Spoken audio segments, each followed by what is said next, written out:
सिर्फ एक व्यक्ति की जिद की वजह से देश को विभाजन की त्रासदी से गुजरना पड़ा। देश के बंटवारे की वजह से लाखों लोगों का कत्लेआम हुआ। भारत का एक बड़ा भूभाग पाकिस्तान के रूप में चला गया। यह हम नहीं, उत्तर प्रदेश के मुख्यमंत्री योगी आदित्यनाथ ने कहा। उत्तर प्रदेश की राजधानी लखनऊ में आज सिंध समाज की ओर से राष्ट्रीय सिंध अधिवेशन कार्यक्रम का आयोजन हुआ, जिसमें मुख्यमंत्री योगी आदित्यनाथ भी शामिल हुए। इस दौरान उन्होंने पाकिस्तान के सिंध प्रांत को लेकर बड़ा दावा कर दिया। क्या कुछ कहा योगी ने, वो आपको बताया। उससे पहले राष्ट्रीय सीधी अधिवेशन कार्यक्रम को लेकर सीएम योगी का वो ट्वीट देख लीजिए। सीएम योगी ने एक्स पर पोस्ट करते हुए लिखा कि सिंध समाज द्वारा लखनऊ में आयोजित राष्ट्रीय सिंधी अधिवेशन में आज सम्मिलित हुआ। सिंधी समाज ने परिश्रम और पुरुषार्थ से अपना सम्मान तो बढ़ाया ही, राष्ट्र के गौरव को भी बढ़ाने में अपना योगदान दिया है। आप सभी को हार्दिक शुभकामनाएं। राष्ट्रीय सिंधी अधिवेशन कार्यक्रम में शामिल हुए सीएम योगी ने एक ऐसा दावा कर दिया जिसे सुनने के बाद पाकिस्तान में खलबली मच जाएगी। सुनिए क्या कुछ कहा सीएम योगी आदित्यनाथ ने। सिंधी समाज इस बात को जानता है, उन्होंने विभाजन के बाद वहां पर छोड़ी हुई अपनी भूमि हर एक को प्यारी होती है।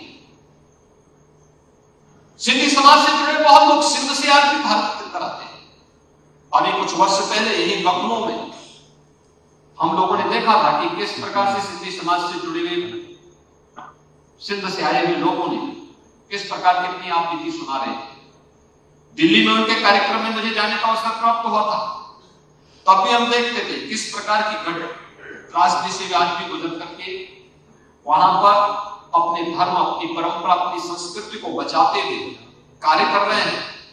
लेकिन भारत के अंदर हम एक सुगम और अच्छे माहौल में प्रगति की नित्य नए प्रतिमान स्थापित कर रहे हैं। हम सब की जिम्मेदारी बनती है कि समाज के साथ साथ राष्ट्र को भी मजबूती प्रदान करने के लिए, इससे 1947 जैसी त्रासदियां फिर से कभी ना आने पाए, यह हम सबका संकल्प होना चाहिए। और इसके लिए हम में से हर व्यक्ति की पहली प्राथमिकता होनी चाहिए। वह प्राथमिकता है कि राष्ट्र प्रथम है। पहला हमारे लिए हमारा देश है।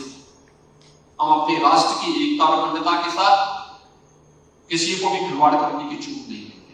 और कोई भी हो, हमारा सगा ही क्यों ना हो, अगर वह राष्ट्र की संप्रभुता के साथ खिलवाड़ कर रहा है तो उसका मुंहतोड़ जवाब देने के लिए हमें सदैव खड़ा होना पड़ेगा, मजबूती के साथ खड़ा होना पड़ेगा। हमें इस बात को ध्यान में रखना होगा, देश है तो धर्म भी है, धर्म है तो समाज भी है, और समाज है तो हम सबका अस्तित्व भी है। हमारी प्रायोरिटी इसी प्रकार से करनी चाहिए और उसी प्रायोरिटी को बनाते हुए हमें कार्य करना होगा। वही परंपरा को हमें आगे बढ़ाना होगा। और आज तो देश के अंदर विरासत के संरक्षण के लिए बहुत सारे कार्यक्रम चल रहे हैं।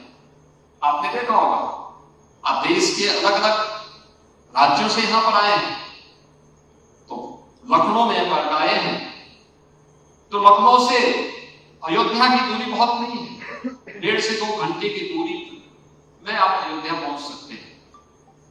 500 वर्षों के बाद अयोध्या में भगवान राम का भव्य मंदिर का निर्माण हुआ है। और जनवरी में प्रधानमंत्री जी के द्वारा वहां पर रामलला 500 वर्षों के बाद अपने मंदिर में फिर से विराजमान हुए।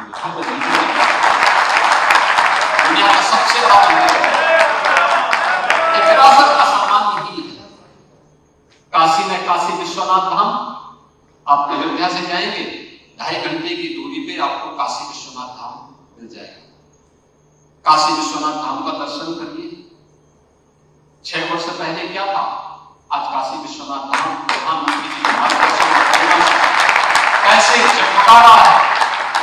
वापसी में अगर विंध्यवासिनी धाम होते हुए, प्रयागराज होते हुए फिर आप अपनी आगे की यात्रा करें तो आपको लगेगा कि विरासत के प्रति यही भाव हमारे मन में भी होना चाहिए, यही भाव होना चाहिए।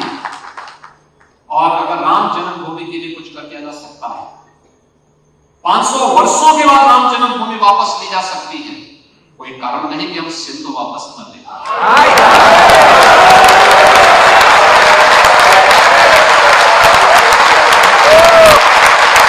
और उसी के लिए